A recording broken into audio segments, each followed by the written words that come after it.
dentro do direito. Mas dentro desse universo, eu acabei me apaixonando pelo direito constitucional e pelo processo civil, pelo tão temido processo civil, que é uma das matérias, pelo menos durante a graduação, que mais apavora os alunos, porque é uma matéria muito grande, é uma matéria muito extensa.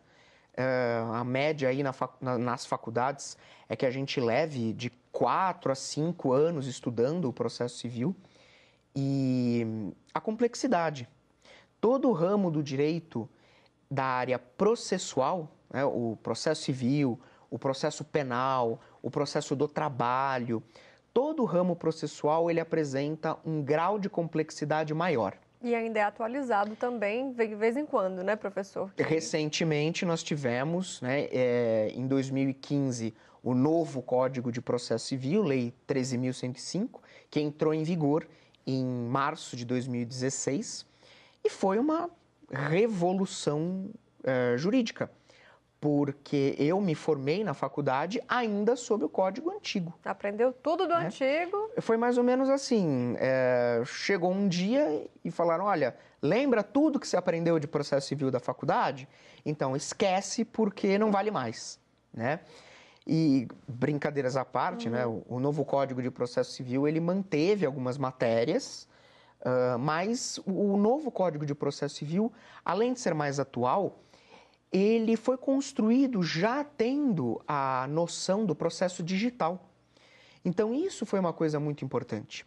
O código anterior, de 73, embora uma lei extremamente bem elaborada, mas acabou se tornando uma lei obsoleta, principalmente porque não conseguiu acompanhar as mudanças trazidas pelo processo eletrônico, pelo processo digital. O digital não tem mais volta, né, professora? Não, não tem. E, claro, como tudo na vida, o processo digital tem seus pontos positivos, tem seus pontos negativos, sem sombra de dúvida, mas o fato é que a legislação processual civil precisou ser adaptada a essa nova realidade. Então, o Código de Processo Civil já traz vários dispositivos fazendo menção ao processo eletrônico e, inclusive, algumas regras do processo civil, com o tempo, elas tendem a desaparecer por conta do processo digital. Então, nós temos algumas regras no próprio Código de Processo Civil que o Código diz, mais ou menos, no processo digital isso não se aplica. Então, quando os processos físicos terminarem, a regra vai desaparecer. É muito interessante isso. Interessante. Né? Então, o novo Código de Processo Civil, ele trouxe diversas modificações, diversas inovações, e eu considero que uma das principais foi a sistemática das tutelas provisórias. Vamos explicar então o que é isso para quem está vendo em casa, professor? Resumidamente, o que são as tutelas provisórias, em quais casos elas se aplicam? As tutelas provisórias, isso eu mencionei na minha primeira aula aqui no curso. O instituto em si, a essência do instituto da tutela provisória não é uma coisa nova. Analisando a nossa Constituição Federal, que é de 1988, nós já tínhamos digamos assim, uma semente desse assunto, né? A questão da urgência, a questão da evidência, não com esses nomes, mas a Constituição já previa algo nesse sentido. Na vigência do Código anterior, nós, na prática, víamos muito as tutelas sendo utilizadas. Então, por exemplo, as tutelas provisórias, elas estão diretamente relacionadas, elas estão umbilicalmente relacionadas com o tempo de duração do processo. Como nós sabemos, isso é uma realidade no Brasil, o processo tende a ser uma coisa demorada. Uns mais, outros menos. É claro que se a gente pega determinados procedimentos especiais, corre um pouco mais rápido.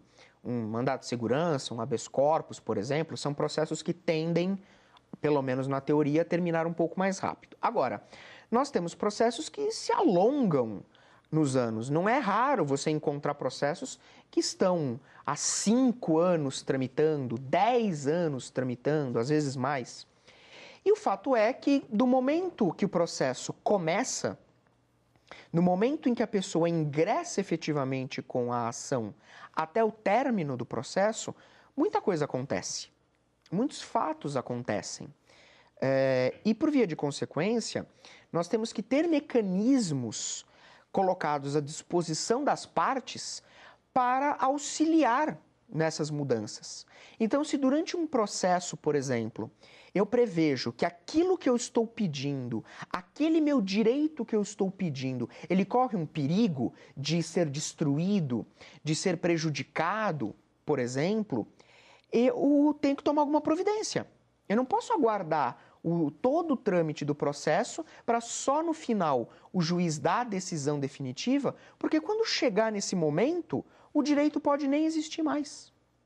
Então, se eu paro para pensar, por exemplo, numa situação, esse exemplo eu gosto muito de dar em sala de aula e eu acho que ele elucida muito bem toda a sistemática dessas tutelas, para o pessoal entender. Imagine que eu ingresso com uma ação cobrando uma dívida de uma determinada pessoa. Algo extremamente comum na prática. Eu fiz um contrato, por exemplo, com alguém e essa pessoa não honrou com a sua obrigação. E aí eu entro com uma ação cobrando um valor dessa pessoa, vamos imaginar, 50 mil reais. E no Brasil a gente sabe que se um devedor ele não cumpre as suas obrigações, ele não honra com as suas obrigações, é o patrimônio dele que vai responder. Então, se eu estou cobrando 50 mil reais de uma pessoa, essa pessoa não paga, eu vou em cima dos bens dessa pessoa até saldar a minha dívida. Com base nisso, muitas pessoas, muitos devedores, o que eles acabam fazendo? Eles acabam dilapidando o patrimônio. Então, eles acabam se livrando do patrimônio para evitar perdê-lo. Coloca no nome de outras pessoas. Por exemplo, realizar contratos simulados, fraudulentos, para transferir, entre aspas, né? Porque na verdade não transfere, a intenção não é transferir, mas passa para o nome de uma outra pessoa para proteger o bem.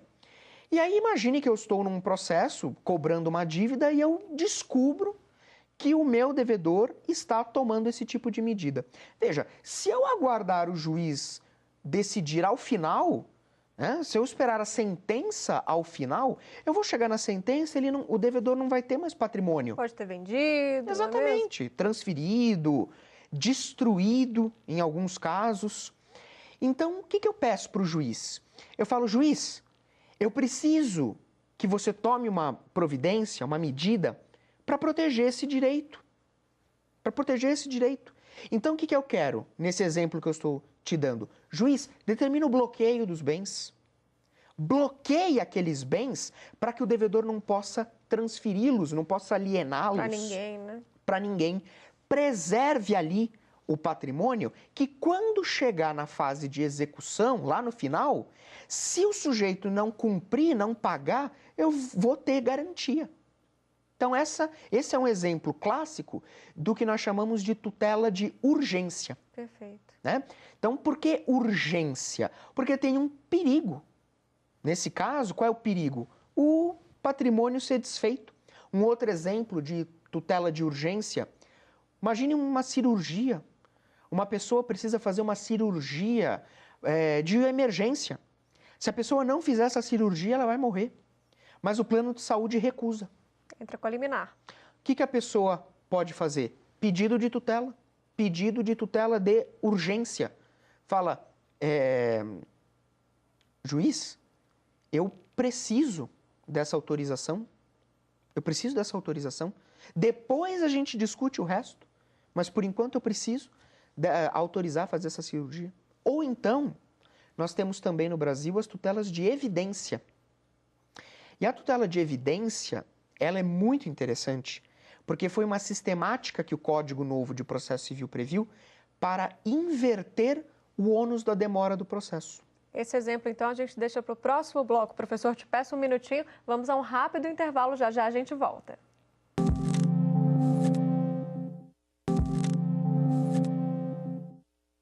O Saber Direito Debate está de volta com o advogado Sérgio Alfieri. E agora, professor, a gente volta de onde a gente parou. Tutela de evidência. O que seria, então? Bom, o novo Código de Processo Civil, quando previu as tutelas de evidência, ele previu um mecanismo muito interessante. Porque é através da tutela de evidência que nós conseguimos inverter o ônus da demora do processo. Veja, no Brasil, todo o nosso sistema processual ele foi construído com base na seguinte ideia: quem deve sofrer com a demora do processo deve ser o autor. Então, é o autor que tem que suportar a demora do processo. Todo o nosso sistema processual é baseado nessa ideia. Porque para o réu, como popularmente se fala, quanto mais demorar, melhor. Só que às vezes, imagine, o autor, ele tem um direito que, vou usar um termo bem chulo, bem linguagem informal, que está na cara que é dele. Está na cara, é evidente, olha o nome. É evidente que a pessoa tem aquele direito.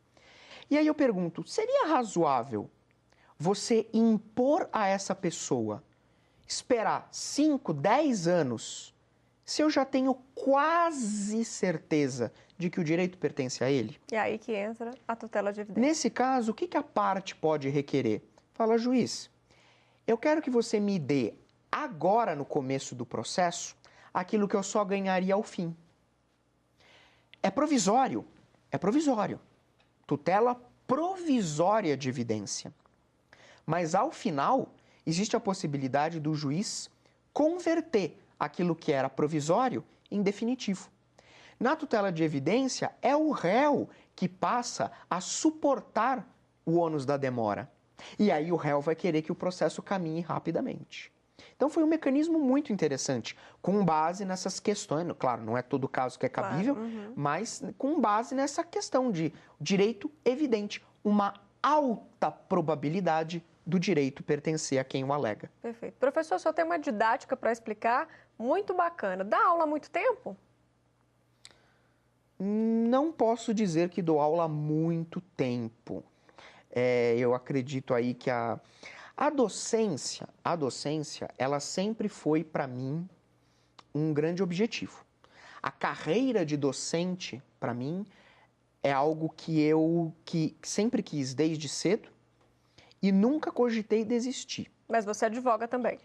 Muito pouco, muito pouco. Hoje, a minha principal atividade é a docência, porque eu comecei a pegar gosto pela explicação quando eu ainda estava no colégio, no ensino médio. Eu acabei tentando um novo método de estudo, onde eu estudava as matérias explicando, como se eu estivesse dando uma aula. Para fixar exatamente na sua mente. Exatamente, que é algo comum, muitas pessoas fazem. Então eu pegava história, geografia, biologia e eu ia explicando, como se eu estivesse dando uma aula, na frente do espelho. E eu comecei a perceber que eu sentia prazer em fazer aquilo. Por mais que a matéria não fosse agradável para mim, não fosse de minha preferência, geralmente as matérias de exatas, eu gostava do ato de explicar. O método era... Então, o método, eu comecei a perceber, poxa, eu acho que eu me encontrei. Eu acho que eu posso tornar isso uma profissão. E, com base nisso, né, eu acabei começando a dar aula de inglês. Isso já faz aí uns 10 anos, mais ou menos. Eu comecei lecionando inglês numa escola que tinha aberto em Santos, minha cidade natal, né? Eu sou natural de Santos, litoral de São Paulo. E eu comecei a dar aula de inglês para uma turminha, uma outra, e aí eu falei, meu Deus, isso é fantástico, né?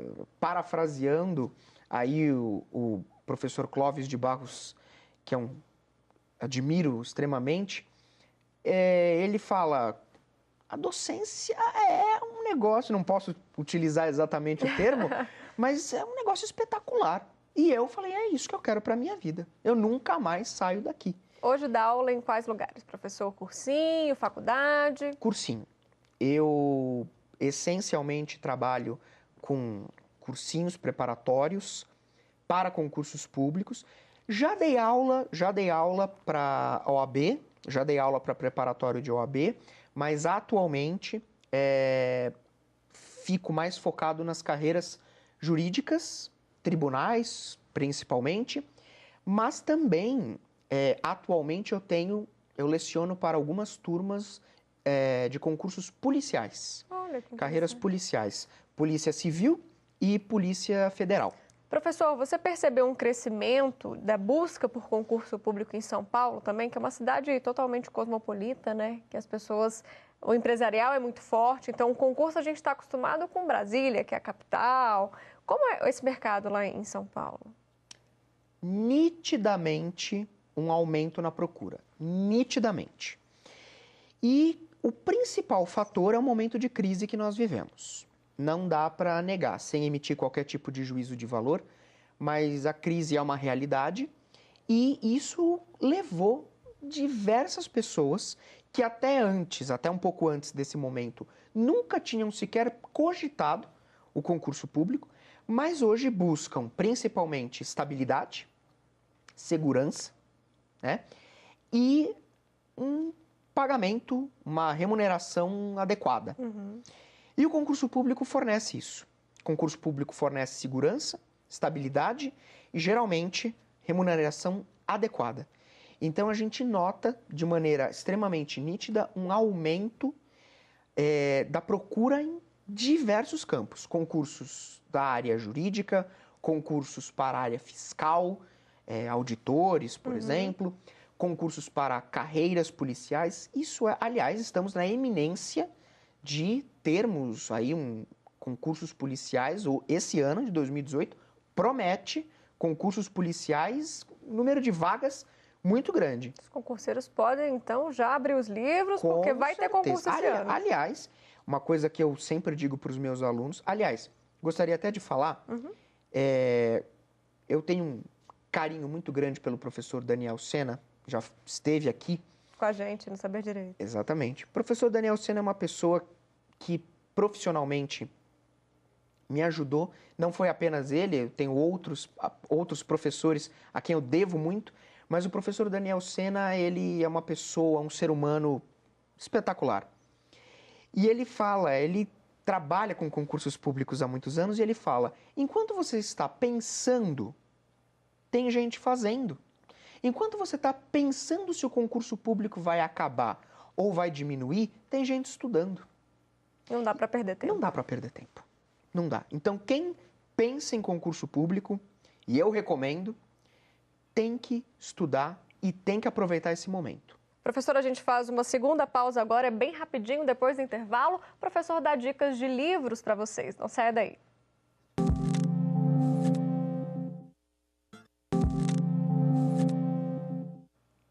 Voltamos com o Saber Direito Debate. O nosso convidado é o advogado Sérgio Alfieri, que agora, no terceiro bloco, dá dicas, então, para quem precisa estudar, começar a gostar, começar a ter um gosto pelo Código de Processo Civil. Professor, o primeiro aqui, Código de Processo Civil comentado. Me fala um pouquinho desse. Eu gosto muito de legislação comentada. E esse Código de Processo Civil comentado, ele é excelente. Os professores Luiz Guilherme Marinoni, referência total em processo civil, professor Sérgio Cruz Arenhart, professor Daniel Mitidiero, são verdadeiros pilares do nosso processo civil. A legislação comentada, ela proporciona ao estudante uma coisa essencial, que é a leitura do texto da lei seca e os comentários doutrinários dos autores. Isso é muito importante. Uma explicação a mais para quem não está começando, talvez, a linguagem jurídica ainda é um pouco áspera, né? Além da questão também de você se familiarizar com a linguagem da lei. Isso é muito importante também.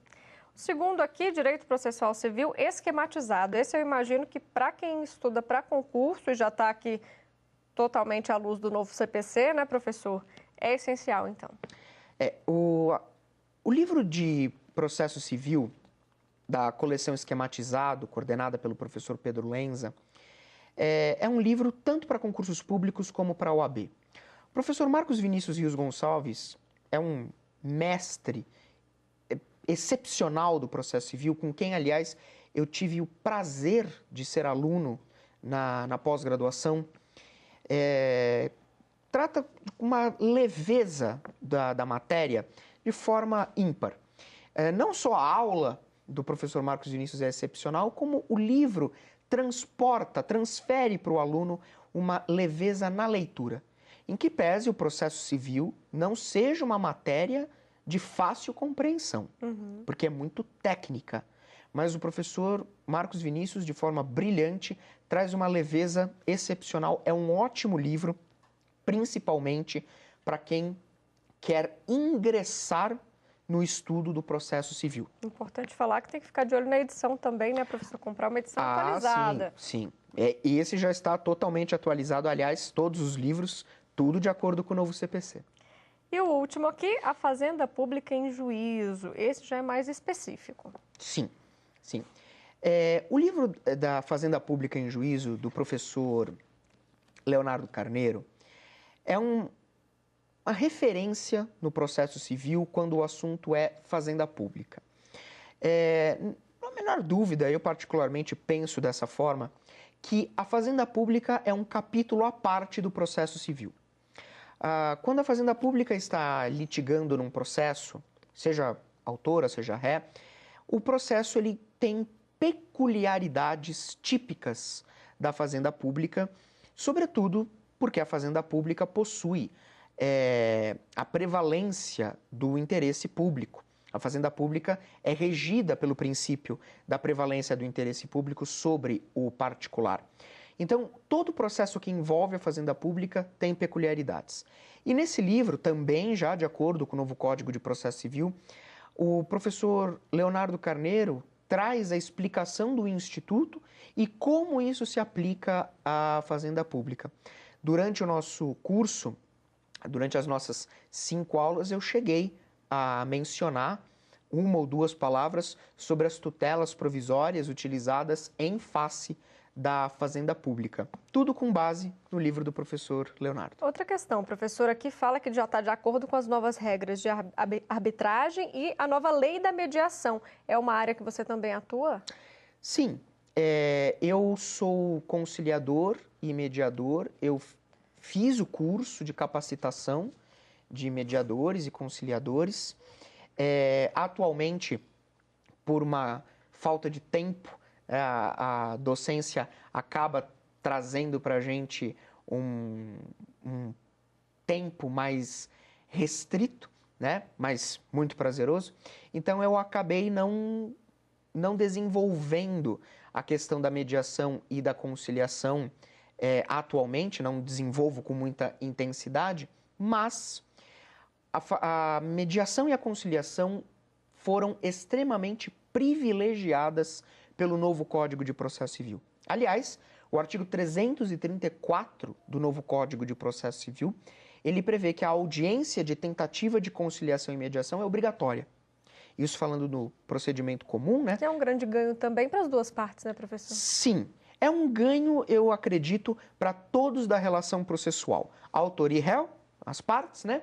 E também para o judiciário, porque a mediação, a conciliação, a própria arbitragem também, são válvulas de escape que tentam aí desafogar esse número assustador de processos que a gente tem correndo, tramitando aí na justiça, né? Que é, sem sombra de dúvida, um número avassalador, que traz inúmeros malefícios, não apenas para o Poder Judiciário, que fica inchado, fica sobrecarregado, mas para as próprias partes. Não é possível dar às próprias partes o devido tratamento, não é possível conferir ao processo a devida celeridade, assegurada inclusive pela Constituição Federal, por causa do número de processos. Nós temos, infelizmente, o nosso sistema jurisdicional ele precisaria de uma reforma, porque do jeito que está, qualquer julgador, seja desde o juiz de primeiro grau até o ministro do Supremo, ele é sobrecarregado de todos os lados. E isso, sem sombra de dúvida, é uma perda imensa para todos que precisam do Poder Judiciário. Professor, muito obrigada, então, pelas suas explicações, pela nossa conversa. Eu que agradeço. Aqui. O Saber Direito Debate, então, fica por aqui, mas você pode rever esta edição na internet. É só acessar tvjustiça.jus.br. Edições anteriores também estão lá disponíveis. Já perguntas e sugestões, só mandar um e-mail para saberdireito@stf.jus.br. Obrigada pela companhia. Até semana que vem.